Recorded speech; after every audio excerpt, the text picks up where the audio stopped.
think we're pretty close now. Sylvie. They came.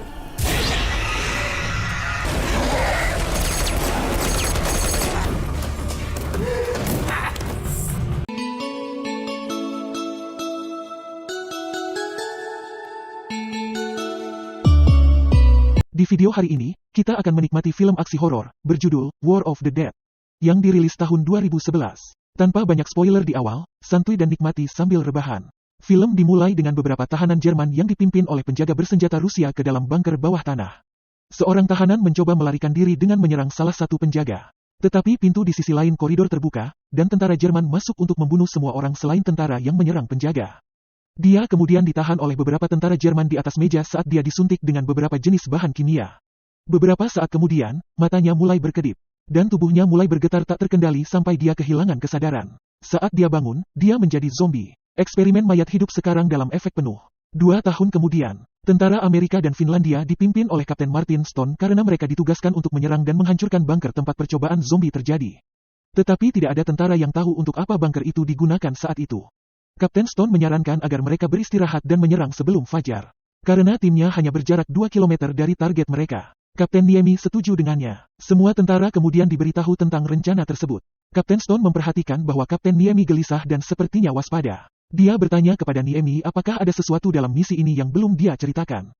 Niemi meyakinkannya bahwa ini akan segera berakhir tanpa memberikan detail apapun kepada Kapten Stone. Kapten Niemi tampaknya mengantisipasi bahwa sesuatu akan terjadi. Tidak lama kemudian, peleton itu diserang. Mereka memutuskan untuk mundur ketika musuh terbukti terlalu banyak bagi mereka. Kapten Stone menyarankan agar mereka meninggalkan misi setelah kehilangan lebih dari separuh orang mereka.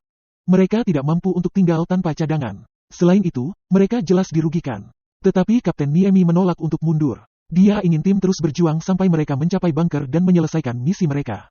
Tidak ada jalan untuk kembali sekarang. Saat malam tiba, zombie menyerang mereka dari semua sisi. Mereka menemukan diri mereka bersembunyi di parit untuk keselamatan. Kapten Niemi menggunakan granat untuk membunuh zombie yang secara agresif mengejar mereka.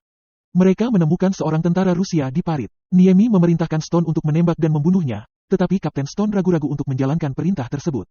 Terutama setelah tentara Rusia memohon untuk nyawanya. Sebaliknya, dia menuntut tentara Rusia menyerahkan senjatanya. Tentara Rusia meyakinkan mereka bahwa dia dapat membawa mereka ke sebuah rumah untuk bersembunyi dari zombie. Mereka semua kemudian buru-buru pergi ke rumah dan berlindung. Saat tim sedang mendiskusikan langkah mereka selanjutnya, mengingat situasi mereka saat ini, entah dari mana, sekelompok zombie tiba dan mulai menyerang mereka lagi. Satu zombie melompat ke punggung Niemi dan mulai menggigitnya. Tentara Amerika dan Finlandia mulai menembaki zombie. Mereka menggunakan senjata apapun yang mereka bisa hanya untuk menyingkirkan para penyerang. Para prajurit juga diinstruksikan untuk membidik kepala. Karena memukul mereka di tubuh mereka tampaknya hanya membuang-buang amunisi. Serangan itu akhirnya berhenti. Tentara Rusia yang ditangkap memberitahu Kapten Batu bahwa ada mobil di suatu tempat di rumah yang dapat mereka gunakan untuk melarikan diri dan menjauh dari mayat hidup. Saat mereka mencari mobil, beberapa zombie mulai menyerang lagi, tetapi Stone berhasil membunuh zombie tersebut. Sementara itu, Kapten Niemi mulai merasakan efek luka yang dideritanya tadi setelah digigit salah satu zombie. Dia mencoba yang terbaik untuk tetap memegang kendali, tapi dia sudah kehilangan pegangan. Beberapa saat kemudian, dia jatuh ke tanah dan mati. Letnan Laakso diserang oleh banyak zombie. Pada satu titik, dia berakhir di tanah. Dia memohon bantuan karena dia kesulitan mengendalikan penyerang. Putra juru kamera yang datang bersama mereka mengambil pisau untuk membantu Laakso. Tetapi dia terlalu takut untuk mengotori tangannya. Untungnya, dia menemukan keberanian untuk maju dan membunuh zombie tersebut. Letnan Laakso diselamatkan. Saat Laakso dan putra juru kamera sedang bercakap-cakap, Kapten Niemi hidup kembali dan menyerang putra juru kamera, memaksa Laakso untuk menembak atasannya dengan berat hati. Apa yang dia tidak tahu adalah bahwa Kapten tidak mati karena tembakan itu.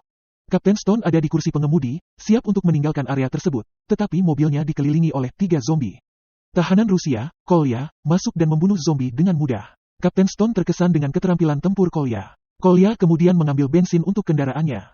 Kapten Stone kemudian dipertemukan kembali dengan Letnan Laakso. Dia meminta Laakso untuk pergi bersamanya menggunakan kendaraan yang baru saja mereka isi bahan bakar. Mereka harus meninggalkan tempat itu sebelum terlambat. Kolya, Stone, dan Laakso berhasil keluar dari rumah dan melarikan diri dari para zombie. Kemudian diperlihatkan bahwa Kapten Niemi masih hidup. Beberapa saat kemudian, mesin mobil berhenti bekerja karena berada di antah berantah. Kapten Niemi kemudian melontarkan dirinya dan mendarat di atap mobil. Batu menembaknya berkali-kali sampai mereka bisa kabur dari Kapten. Ketiganya menemukan sebuah desa di dekatnya. Mereka aman untuk saat ini. Kolya menceritakan bahwa dia pernah berada di desa ini sejak lama. Dia menyarankan agar semua prajurit diperingatkan tentang apa yang mereka hadapi. Jika tidak, mereka tidak akan memiliki peluang melawan Andit. Letnan Laakso mendengar suara di suatu tempat di dalam rumah. Dia yakin ada seseorang yang bersembunyi di suatu tempat. Kapten Batu secara sukarela memeriksa dari mana asalnya. Ternyata Dasa, pacar Kolya, juga bersembunyi dari zombie seperti mereka. Dasa memberitahu mereka bahwa tentara Finlandia memperkosa para wanita dan membunuh anak-anak di daerah tersebut. Letnan Laakso ingin meninggalkan wanita itu karena mereka tidak memiliki cukup sumber daya untuk memberi makan dan menyelamatkan semua orang. Kapten Stone mempertanyakan keputusannya untuk meninggalkannya begitu saja untuk mati. Setelah mendengar diskusi tersebut, Kolya bergabung dalam percakapan dan memberitahu petugas bahwa dia tahu tempat di mana mereka dapat meminta bantuan.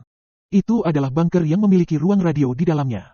Tempat ini juga digunakan untuk eksperimen. Kapten Stone sekarang percaya bahwa Kapten Niemi tahu selama ini tentang bunker ini dan keberadaan zombie.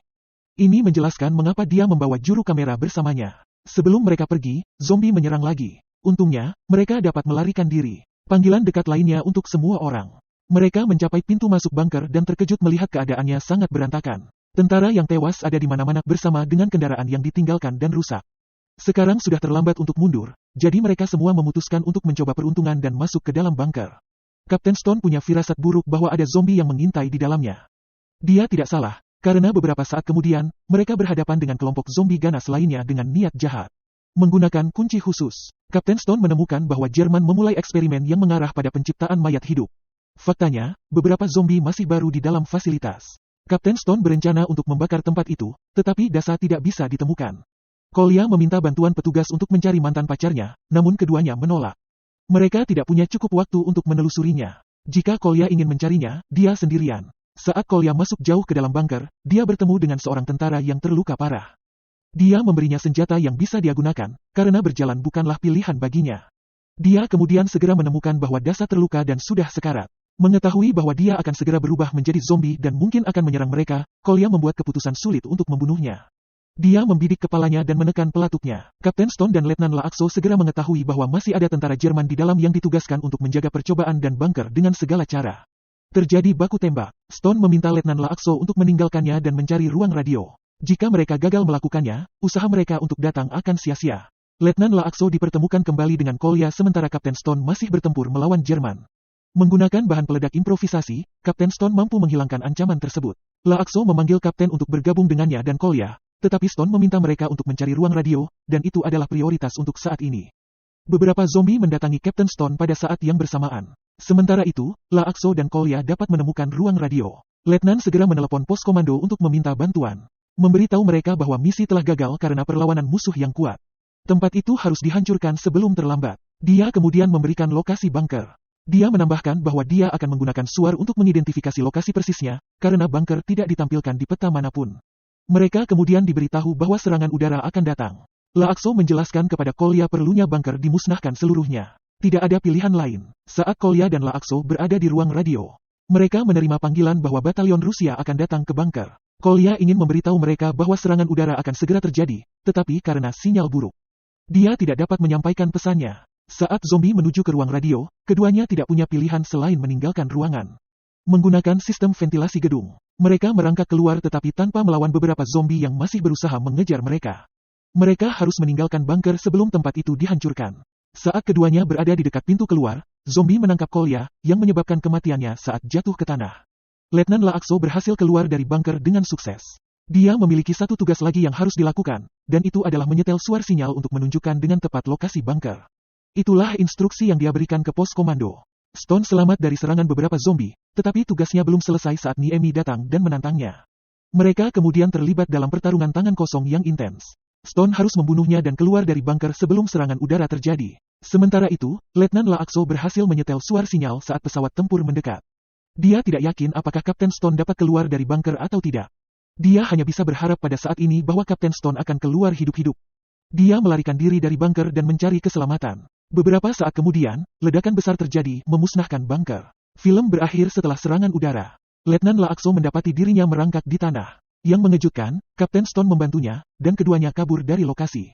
Tanpa sepengetahuan mereka, mereka menuju tentara Rusia yang ditugaskan untuk menyelidiki bunker tersebut. Mereka kemudian menyerah. Tamat, terima kasih telah menonton. Wilujeng wayah kieu, tong hilap subrek, hatur nuhun, dan sampai jumpa di video selanjutnya.